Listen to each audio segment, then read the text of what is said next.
Le gouvernement français aime agripper et empoigner de force les propriétaires. Malheureusement, tous les propriétaires n'apprécient pas tous la levrette. Comment ça marche? Tout d'abord, il faut raconter une belle histoire, tellement grosse que ça passe crème. Histoire de dilater ton petit orifice. Pas moi, c'est le gouvernement. Alors cette histoire, il ne faut surtout pas qu'elle soit racontée par un gars qui dit qu'il ne touchera pas aux retraites ou qu'il n'imposera pas le pass sanitaire. Sinon, ils auront du mal à fourguer leur matos dit propre et écologique. Ce matériel qui permet de chauffer l'eau de ton logement et dans certains cas te faire gratter de l'oseille que tu n'as pas pour du plus haut de gamme, pour aussi chauffer l'eau sanitaire de ta maison, que tu en aies les moyens ou non. La carotte est plus longue et beaucoup plus grosse quand on te dit que la pompe à chaleur offre d'excellentes performances énergétiques et un très bon rendement. Ça, c'est le commercial qui te dit ça.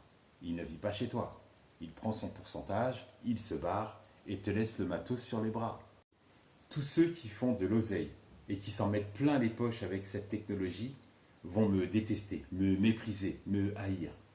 Mais tous ceux qui me suivent savent que je ne suis pas là pour faire du joli, et encore moins pour susciter de l'admiration, mais de dire ce que je pense de manière objective et sourcée. Alors maintenant, accroche-toi. Tous ceux qui me signalent et qui font en sorte à ce que certaines de mes vidéos soient supprimées. Tous ceux qui me boycottent et qui continuent de me striker, comme d'habitude. C'est parce que j'ai mis le doigt là où vous n'aimez pas. C'est peut-être aussi le fait que je dévoile des choses qui font sans doute du tort à votre business crapuleux. Mais je vais continuer.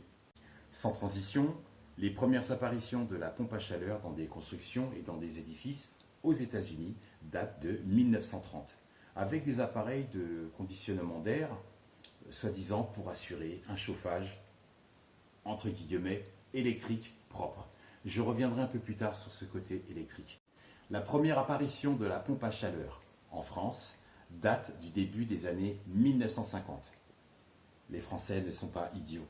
Si ce matos était si miraculeux, si c'était vraiment de la bombe, depuis l'époque, les Français se seraient arrachés ce produit sans y être forcés. 3 minutes, c'est très court pour expliquer.